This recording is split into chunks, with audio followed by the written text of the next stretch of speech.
আসসালামু আলাইকুম বন্ধুরা, কেমন আছেন সবাই? আশা করি সবাই ভালো আছেন। তো এটা দেখতে পাচ্ছেন আমার লাউ গাছ।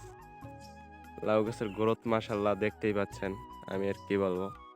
কত সুন্দর গ্রোথ, হ্যাঁ?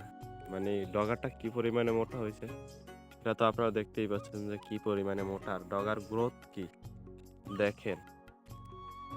ডগার গ্রোথটা কত সুন্দর। মানে একভাবে গ্রোথ পেয়ে যাচ্ছে।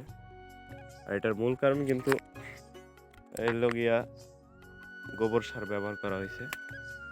এই যে দেখেন ডগা থেকে কিন্তু আবার ডগা ছাড়তেছে, ডালপালা ছাড়তেছে। এই যে এটা কিন্তু ডগা থেকে ছাড়তেছে। এটা দেশি জাতীয় লাউ গাছ। এটাতে কিন্তু লাউ কম হয়। হাইব্রিড হইলে কিন্তু এতদিনে অনেকগুলো লাউ পইড়া যাইত। তো এগুলো শুধু শাকের জন্য চাষ করা হয়, লাউ শাকের জন্য। এগুলো শুধু লাউ শাকের জন্য চাষ করা হয়, শাক খাওয়ার জন্য বা বিক্রি করার জন্য। এই যে দেখেন কত সুন্দর গ্রোথ পাইছে। মাশাআল্লাহ অনেক সুন্দর হয়েছে, অনেক।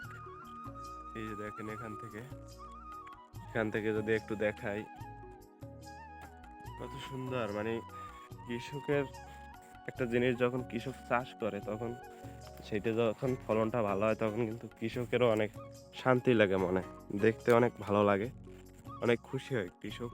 এই যে দেখেন কত সুন্দর। আসলে আমি এই লাউ গাছের ডগার প্রেমে পড়ে গেছি। দেখেন কত সুন্দর ডগা। মাশাল্লাহ, মাশাল্লাহ, মাশাল্লাহ, কত সুন্দর ডগা। এই যে দেখেন ডগা থেকে কিন্তু আবার এই যে ডগা ছাড়তেছে, ডগা থেকে ডগা।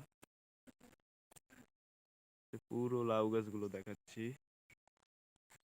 আমার কাছে এই ডগাটা সব থেকে বেশি বেটার লাগছে, কারণ এই ডগাটা সবার প্রথমে মোটা হয়েছে এবং সুন্দর অনেক পরিপক্ক হয়েছে।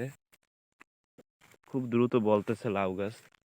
এই যে এই এই ডগাটাও কিন্তু আমার কাছে অনেক ভালো লাগছে। ডগাটা দেখেন একবার কত সুন্দর।